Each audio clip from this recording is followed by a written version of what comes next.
Here's an absolutely wonderful mind story. Jim found himself sitting in the front row of a MindStore for Business course in the Treetops Hotel in Aberdeen in October 1995. He told me he was spellbound and really excited about the futures that were going through his mind as he sat there. He made a decision halfway through, it was a Friday, to go in Monday morning and resign. And Monday morning came, sat with his boss and offered his resignation. His boss was amazed at Jim making this decision. Why would you give up your career? Why would you take this opportunity that you've got here and just throw it all away?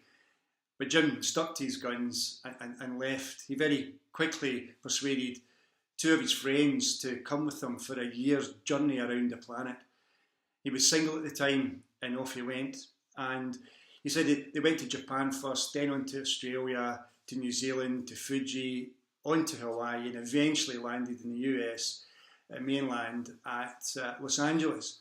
He said after a while they decided to zigzag across the United States, visiting places like Denver, going to Chicago, Washington, New York, and so on and so forth, and had an amazing time. Interestingly, he said that while he was programming this journey and programming everything he would get, he realised that with programming, with MindStore particularly, there's lots of secondary gains. You get your goal, but so many other benefits.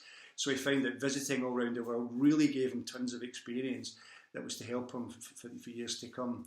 He then said that when he came back, he decided to program himself getting the ideal job, and for him that was working for an entrepreneurial firm or company that had massive desire to change things, and particularly a company that would invest in him.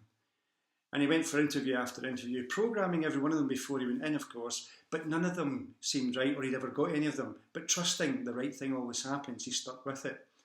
Jim told me that he eventually went to see a recruitment agency in Glasgow and explained what he was looking for. And for whatever reason, the guy who was interviewing them said, "I noticed the guy who's interested in people like you and who will invest in you and push you." A week later, he found himself at an interview with Jim McCall. You know, Jim is arguably one of the richest guys, if not the richest guy in Scotland, and the guy I talk about often because he's a great MindStore member and has told me repeatedly he puts a lot of his success down to programming every day. So during the interview, Jim found himself saying to the other Jim that he'd done the MindStore course. He's not sure if it got him the job, but he did get the job later. What was amazing was when he joined Jim was turning over 15 million at that point. It was 1996. And by 2000, by the turn of the millennium, Jim wanted to turn over 300 million. Well, I think you know the rest of the story. Jim was truly inspired working there. So one of the amazing experiences he had with Jim McCall was that one day the building that he worked in the part of the engineering company he was with, the building caught fire. There was huge damage. And when Jim turned up to see the wreckage and all the staff there, really flabbergasted and really challenged by the experience, Jim quickly said, "This is fantastic news because now we can build the office of our dreams." Just fantastic, of course. Jim tells me that he spent 13 wonderful years there growing and developing, and then he found himself getting involved in giving back. He explained that one of the things he was really proud of is that he spent 6 years working with people who had previously no working experience, helped him overcome all the challenges, self-esteem challenges, helped over 2,000 people into work placements and ultimately jobs in work he was doing voluntarily in Scotland. But absolutely fantastic. Jim tells me, like a lot of us in 2000, setting fresh goals and really getting inspired was critical to him. And one of the things he set himself was to meet the person of his dreams and to have children. He later found and fell in love with a beautiful partner, his wife, but he told me that she was told that they'd never have children. Well, you've heard me tell these stories before too. He programmed, and now they have a wonderful daughter.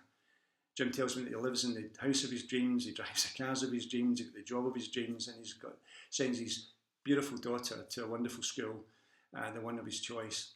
But moreover, Jim, always setting goals and always understanding the power that's in the secondary benefits, decided to set himself a goal of getting an OBE for engineering. Or just generally. But he figured out if I programmed to get an OBE and he gave himself 5 years to do it, then he must have had to have done amazing things to get it.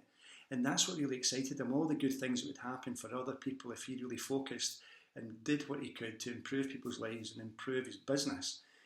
then magical things would happen. And, as you'd expect, I suppose, a year short of that, the letter comes through the letterbox from the government, and there he is, he's been awarded his OBE. Fantastic story. Moreover, that some of these Jim stories are just fantastic, they're almost endless.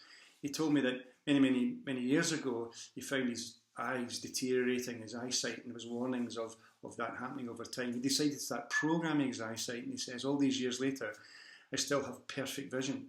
I programmed for 20/20 vision, he said, and that's what I have, which is just wonderful too. Another thing that's interesting about Jim was that he also wanted to become a fellow of the greatest organisation for engineers available, and he programmed that too. Well, he couldn't get that unless he did something special. Neither the OBE or that particular recognition would happen unless someone else somewhere nominated him. And out of the blue, both the OBE and, of course, getting the fellowship for the engineering body was because someone else noticed what he was doing, and what he was doing was giving back consistently and doing amazing work. Finally, Jim tells me that he's currently working with a company that turns over $1 billion. He's responsible for its growth and development, and he still programs every single day. What an amazing story. And Jim realises too that, okay, some people might look at it and say all the growth he's had, all the wealth he's had, all the wonderful stuff he's had, but he knows fundamentally, and he keeps feeding this back, that he wouldn't have succeeded if he wasn't focused on those secondary benefits. The secondary benefits for others, if you like, our fourth screen, our fourth ship if you're an islander, but also the secondary benefits to him. It wasn't just achieving the goal, it was the journey and all the amazing things that happened to him. So there you are, programming works, always has, always will, and like it worked for Jim, it'll work for you. All we got to do is actually do it. Cheers now, thanks, bye-bye.